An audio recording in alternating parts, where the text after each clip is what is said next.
Tapos, ayan, as you can see, meron siyang white cast. Oh my God. Kita nyo naman sa screen nyo guys ha, wala na yung... Hi everyone and welcome to my channel. So ayan, today may panibago rin naman tayong vlog. And nakita nyo nga dyan sa thumbnail or sa title, another sunscreen na naman yung bibigyan ko ng review sa inyo today. Or another sunscreen yung itatry natin. And with this one, etong si Suki Skin Essential UV Defense Sunscreen yung ating itatry, yung ating itatest. So gusto ko lang siyang itry at nakita ko ito sa Shopee and sa TikTok na sa 288 pesos binibenta. Tapos nagba-buy one take one din sila for 400 pesos. So sa ganung price meron kayong 100 grams. Tapos yung product pala na ito guys ay SPF 50 PA+++. So it claims to be broad spectrum because it can protect our skin from UVA at UVB.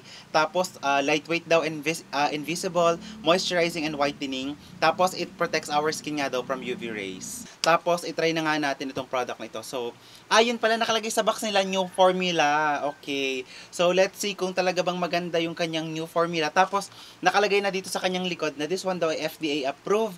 Tapos, may serial number naman siya. Okay, so ang expiration date pa nito ay 2028. And then everything that you have to know ay nasa likod. Okay, ang dami sinasabi. Simulan na nga natin. Okay, so let's try. Ang paggamit ng sunscreen ay palaging two fingers method. That is the recommended ng dermatologist. Yung bubong namin natunog. So, two fingers method yung gagamitin natin. That is the right amount na sunscreen na dapat gamitin sa skin ha para para ma-secure yung talagang protected yung ating skin. Okay.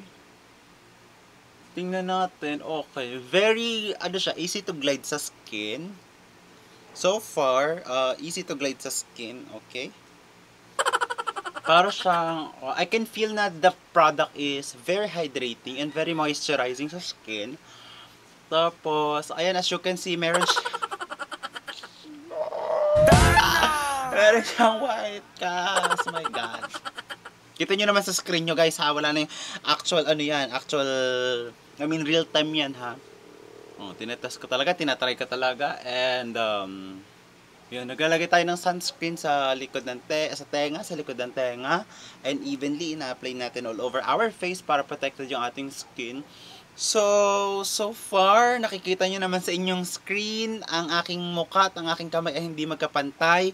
And kapag ganito yung formulation guys, nararamdaman ko na mag-oil ako dito sa sunscreen na ito. Kasi kilala ko yung skin ko, alam ko yung mga product na magkakos ng oil at hindi. So with this one, I can feel na mag-oil ako. Tapos, hindi naman siya malagkit sa skin, pero I can feel na may product ako sa aking skin. Tapos, I can see na mabilis siyang i-apply, mabilis siyang i-spread sa skin, pero it has a white cast. Ayan, as you can see naman, hindi na pantay ang aking mukha sa aking kamay, sa aking leeg.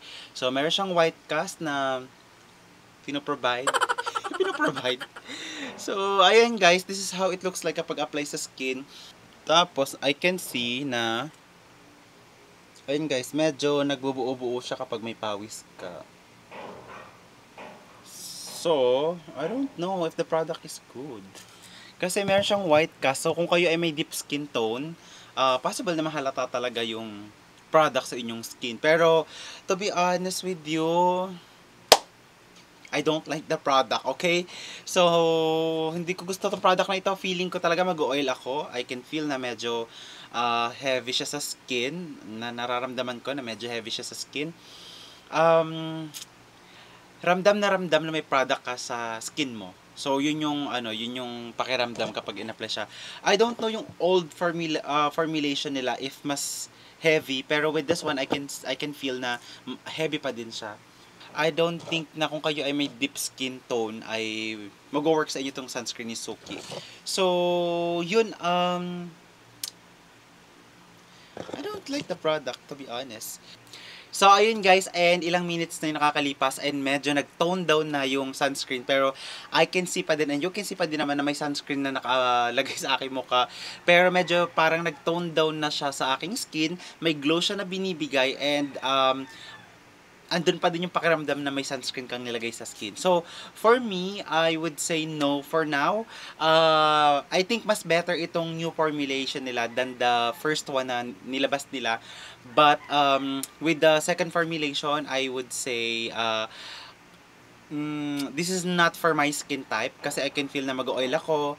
I can feel na medyo I can feel talaga na may sunscreen sa aking skin. Okay? Kasi nag-apply naman talaga ako ng sunscreen. Pero of course, we are looking for a sunscreen na talagang good for the skin, hindi siya heavy, lightweight lang talaga siya. Yung claim niya dito, lightweight and invisible.